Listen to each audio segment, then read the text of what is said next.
All right, we get started tonight with Texans talk. The season is ready to go. The NFL got started today, obviously, but the Texans, the last one out of the gate tomorrow night. Joining us now, Mike Meltser, a longtime radio personality here in Houston, knows the Texans as well as anybody, and we'll jump right into it. Let's go backward before we go forward.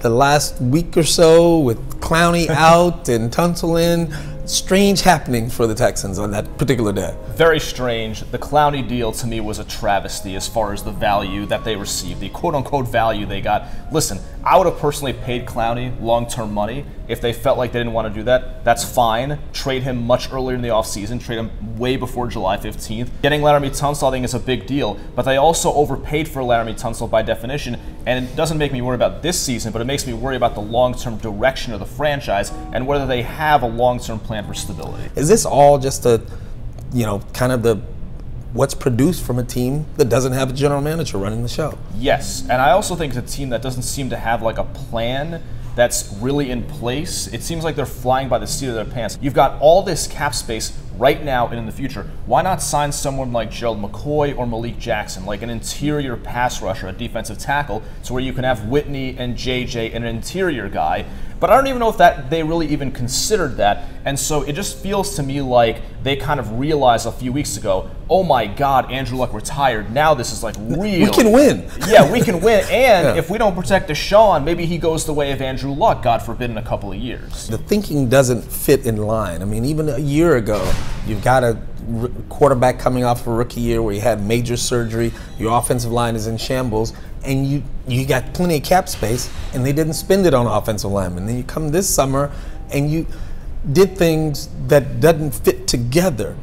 But that said, I still think this team is good. I still think this team will win the division because they have a quarterback to get it done. Kenny Stills, getting him in that deal because of the questions with Will Fuller and Kiki and their health, having a guy like Stills, I think, helps them out a lot. So the offense should be explosive and dynamic. Now let's move on to tomorrow night's game. Obviously at New Orleans, Monday night, difficult place to play. Can the Texans win that one? If the Texans win this game against the Saints, this would be Bill O'Brien's biggest win ever. And I don't think that's an exaggeration. I think they can do it because they have Deshaun Watson and they have an explosive offense. And I just think that when you have that capability, plus Laremy Tunsil at left tackle, I think they can do this. Entering the season, as we project out and you start thinking of the teams they have to play, some of them are at home, some are on the road, Kansas City as you were, and like you say, you expect New Orleans to be good.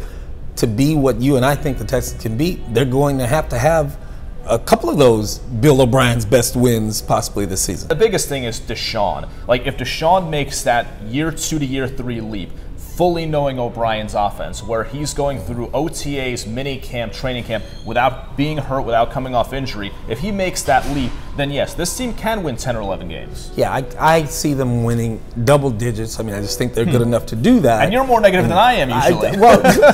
I hate the process. And like I say, if there's a chance that this general manager-less council will work, but it'll be an accident. It won't be because it's smart. Great it'll point. it'll just work, and you go like, wow, it worked. They're so dumb they did something that accidentally worked. But I love that phrase, council. That's exactly what it is. But anyway, hey, Mike Meltser, thanks a lot. He's going to come back a few times here during the show. I mean, I know you're a fancy lawyer and everything, but we appreciate you having you on the Houston Sports Show, man. Thanks a lot. Thank you so much.